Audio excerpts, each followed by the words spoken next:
So last fall I made a video about this bike which I'm fixing up to give to my girlfriend. In that video I showed how I fixed up the bike to make it rideable again. However, in this episode I'm going to take everything apart again so that I can repaint the frame, because this paint job is really not in very good condition, and repainting it will make it look a lot nicer and also make it look a lot more unique. So first I started by removing the front and back wheel. Then I took off the left and right cranks and removed the bottom bracket. Now taking off the rear derailleur and the chain. And taking off the front derailleur and the back brakes. Pulling out the handlebars. Taking off the seat. The front brakes. The screws for the water bottle cage. And finally the front forks. Alright, so I've got all the parts stripped off now. And these are the two parts that are going to need to be painted. There's of course the main part of the frame here, as well as the forks. And it's really interesting, after you take the bike apart, you can really see how faded the original pink paint was. You know, the part that wasn't exposed to anything, you know, to the light or anything. This part here is, you know, this very hot pink color. But the other parts are a much duller shade. And it's actually interesting to see this kind of area here. The part on the top obviously got more sun than the part on the bottom, which is almost the same pink color as the original one there. So the next step here is to peel off these sticky labels that are on the frame here, because we don't want to paint over top of those. We want a nice, smooth, bare surface to be painting on.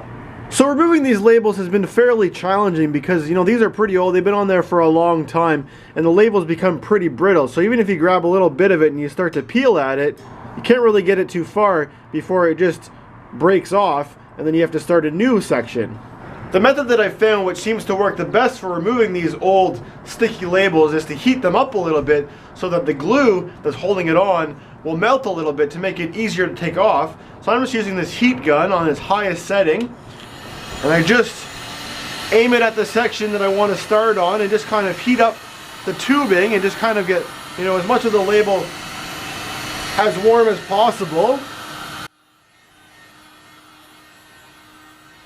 And then I'm using this putty knife here to get it started. So I'm going to start on this corner down here.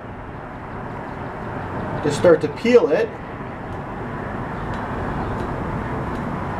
And there it's starting to come. And of course I'm wearing gloves because this frame is now fairly warm. I'm not sure if it's warm enough that it would burn me, but just to be on the safe side, I am wearing the gloves. So there you can see it's starting, and I'm trying my best not to dig too far in with the putty knife so that I don't damage the paint underneath. So I want to keep as much of this base paint on as possible because it's adhered pretty well to the frame, and having that on there will be my best fight against corrosion in the future, because my spray paint's not going to stick as well to the frame as the professional done kind.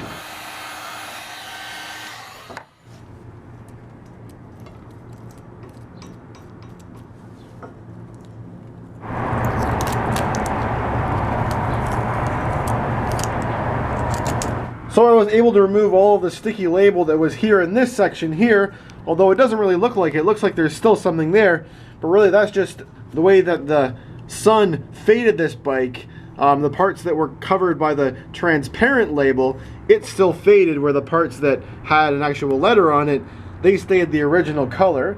But as I said, that label has been completely removed. However, there's still this top layer on it that's kind of sticky. So there's still, you know, the glue from that sticker is still there, even though the plastic part has been removed.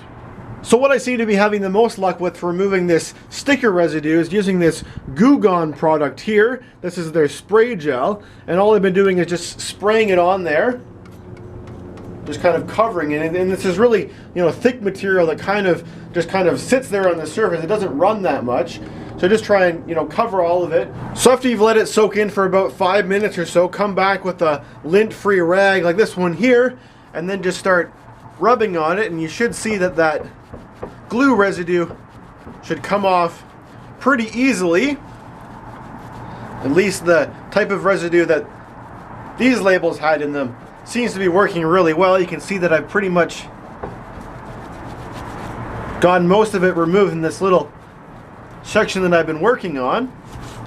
So this Goo Gone product seems to work really well for removing the sticky label. After you're finished, you'll see that the surface is left really shiny, and if you touch it, it feels kind of oily, and I think that's because Goo Gone is oil based. So it's really important after you're finished cleaning off the sticker using the Goo Gone to use some soap and water to wash off the oily stuff so that the paint will stick properly to the frame when you go and paint it. Alright, so now I successfully removed all of the labels from the bike, and after going over with the Goo Gone solution, I then sprayed some soap and water and washed off all of that oily residue. So now my frame is nice and clean and ready for paint, except before I paint it, there's a few areas where I want to apply some painter's tape to, because there's a few areas of the frame that I don't want to get any paint on. The basic rule of thumb is if a part of the bike didn't have paint on it before, then you don't want to add paint to it now. This includes areas like the posts for the V-brakes. This bare metal here is supposed to stay bare so that when the brakes go on there, they'll slide smoothly against that surface. It also includes bearing surfaces like the cup for the headset, as well as the cone which is on the forks. And finally, the other area where you don't want to get any paint is anywhere where there are threads, because when you try and screw something into those threads, if there's paint in those threads, it'll make it hard to thread in. Alright, so I've got the frame and the forks mounted on this little wooden frame that I made. It's very simple. It's just 3 pieces of wood screwed together, and then I've got a hole in it which happens to be the right size for a seat post. And I'm just using an old seat post that I don't care about, and I've just got the frame stuck into there, and then I drilled another hole over here which is a little bit bigger, which happens to be the right size for the forks to sit into. So I started by painting everything with some white Krylon Rust Protector spray paint. This is the same type of paint that I used for painting my green machine, which I did last fall, and so far I've had a lot of good success with it for keeping my frame protected from rust, even through the winter when I was riding it when there was lots of salt on the road. After one coat of the white paint, however, there was still some of the pink which was shining through, so I decided to spray it with another coat of white. Whenever you're spray painting something, it's a good idea to make sure that you keep the nozzle so it's a good distance away from the object that you're spraying. Probably about 30 centimeters should be good enough, and it's also good to make sure that you're always keeping the can so that it's in constant motion. You never want to be keeping it in one spot for any long period of time. This will help you to avoid getting pools of paint building up anywhere, and overall in general it will help get even coverage of paint across the whole surface. Remember that the paint works best when you apply several thin coats rather than thick coats, so don't worry about making sure you cover everything on your first coat. So I'm all finished with putting the white paint on, and now it's time to put some letters on. So basically we've made these paper labels that we're going to stick on, and then we're going to paint another color on top of it, and the part that's going to remain underneath the letters is going to stay white. And my girlfriend decided that she wanted to name her bike Jamie, and we're going to put some stars on as well. So I'm using my wooden stand here again for standing the bike upside down. So when I put the letters on, I'm going to need to do them with the letters upside down so that when the bike is actually the way it's going to be when you're riding it, the letters will be right side up. And as you can see, I put a piece of painter's tape here, and that's so I can use that kind of as a reference. So when I'm putting the letters, they'll all kind of be lined up and follow this line. I've done my best, of course, to make this tape so it's in line with the whole frame. The letters are made using paper labels from the office supply store, and the labels just go inside of a standard printer, and you print the letters that you want, and then you just cut around them by hand. Alright, so I'm just going to peel the backing off of this.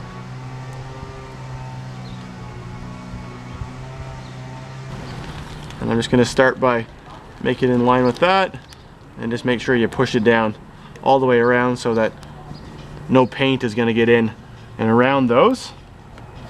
It's often hard to get these started when you're peeling them. Once you get it started, it's easy.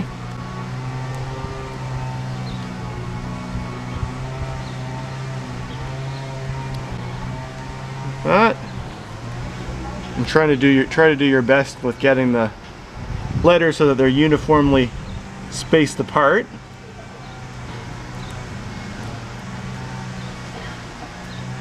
That.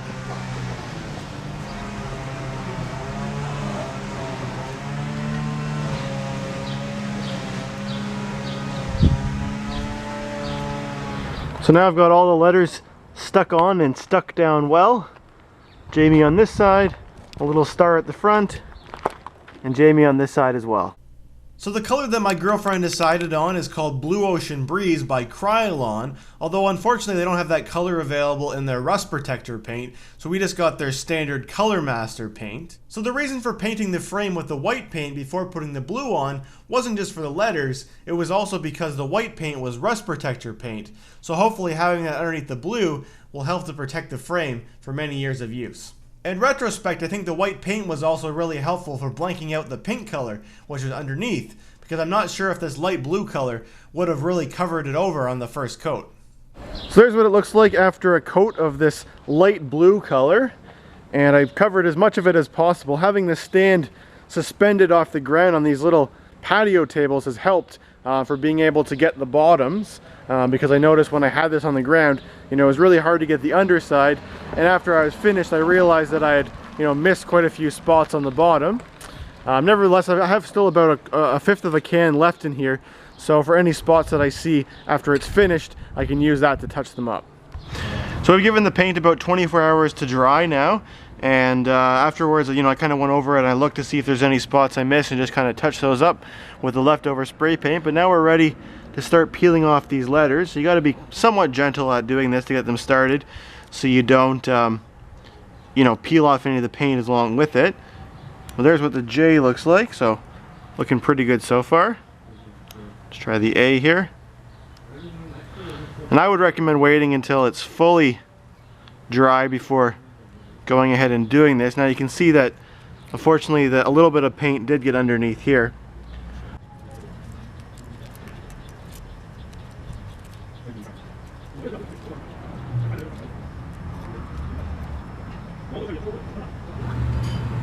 So this side here turned out really well. As I mentioned when I was peeling off the letters with the A here, there's a few spots where the letter wasn't pushed down quite well enough and a little bit of paint bled through. I'm going to see if I can peel those little bits of paint off to make it look a little bit nicer. Alright, so I'm going to attempt to peel this off just using this dull pocket knife blade, and the name of the game here is to not go through the white layer, just to go through the blue layer. So just taking very light strokes. Unfortunately, you can see a little bit of the pink showing, but I think it is looking a lot better. That little area there. Let's try down here. So just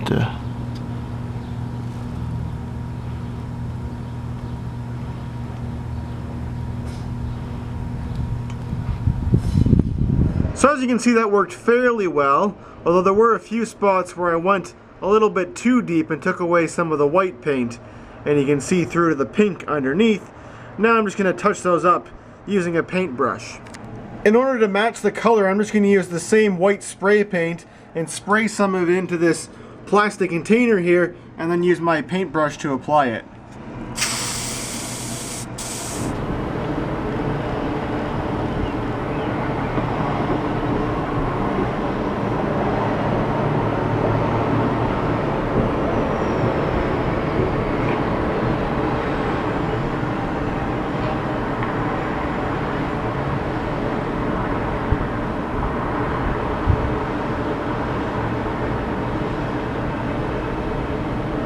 All in all, I'm really happy with how this paint job turned out. So that concludes this tutorial showing how to repaint a bicycle frame. Stay tuned for my next video where I'm going to show how to reassemble everything back onto the bike again. I hope you enjoyed this video. Please leave a comment below and let me know what you thought, and thanks for watching.